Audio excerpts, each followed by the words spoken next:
Yo, what's going on, guys? It's Uncle Kobe, and welcome back to yet another MW3 helpful hints. I know I haven't done one of these in a while, and to tell you the truth, it's just hard to find things that a billion other people haven't made a video about already. So from now on, I'll probably just stick to like quick tips that you can carry into Black Ops 2 as well, just so they stay relevant. However, I will continue to make spots videos if I feel they are worthy enough to share, in this late stage of the game. But nonetheless, in today's video, we're going to be talking about snaking. Now, some of you may or may not know what snaking is, but I'm sure all of you have done it at some point without even realizing it. Personally, I think snaking is a big problem with Call of Duty as gameplay mechanics go, but if it's in the game, might as well use it. So after you watch this video, hopefully you will be able to take full advantage of it. Alright guys, first thing you should know is that snaking is basically a glitch in the game. And I call it a glitch because when you do it, it eliminates any possible quick reaction time by your opponents, and it gives you an edge in a gunfight. Not so much that you're reporting someone for doing it, but it most likely is something that you'll complain about when it's done to you. Now, there are two types of snaking. The first is most common, and I'm sure all of you do it. It's when you are in a gunfight and you duck behind cover. But before you come up, you are already holding down that left trigger button, so when you do come up, you're ready to take your opponents out. Now, most people don't consider this snaking, however, I do, just because how it affects your opponent's bullet registration and his reaction time.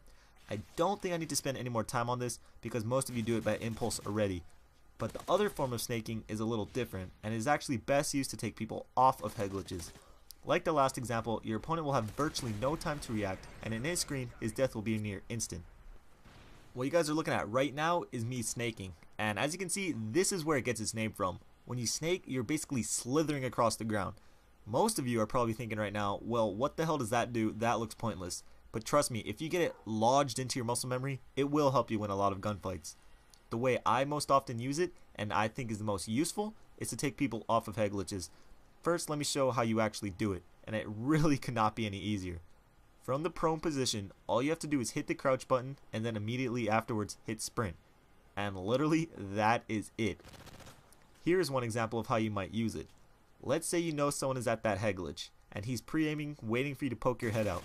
Rather than slowly peeking around the corner, which will give him the upper hand, use the snake glitch. Again, prone, crouch, sprint, and then of course take him out. Occasionally, if they have the better connection and a quick reaction time, they may land a shot or two on you. However, no matter what, their first couple bullets will not register, giving you the advantage every time. In this example, your opponent has you trapped in a corner, and he's just laying there prone, waiting for you to come out. This time, I'm going to be a little fancier and add a jump after the snake, which looks something like this. However, in his screen, it looks like this. On a side note, if you're a really gnarly sniper, I recommend trying to add like a 360 at the end of it. I tried like a bazillion times, but I suck at sniping, so I can never hit the shot. Also, let's say there's no way you would have a shot on him, but you want to check if he was still there. You can snake out around the corner and cut right back with no time for your opponent to kill you. As you can see, with you moving this fast, there is no way for him to get you. But anyways, keep in mind that this is just something to have in your back pocket or up your sleeve for whenever the opportunity calls for it. I don't really suggest you go around all game trying to snake people, for the obvious reason that you'll look like an idiot, but if you can remember this, I guarantee it will help you at one point or another.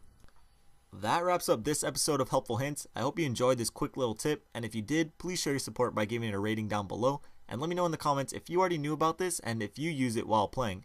Also, just a heads up, no one has guessed correctly on the current weekly giveaway, so if you haven't checked that out, click the annotation on screen. And if you did already, I'll give you 3 more guesses, so go take advantage of that. I want to be able to give some prizes away come next Saturday. On Friday should be another Helpful Hints, and until then will be a plethora of awesome videos. I don't know if that's how you say that, but anyways, if you're new and like what I do, hit that subscribe button. This was Uncle Kobe. Until next time, I love you all, and peace.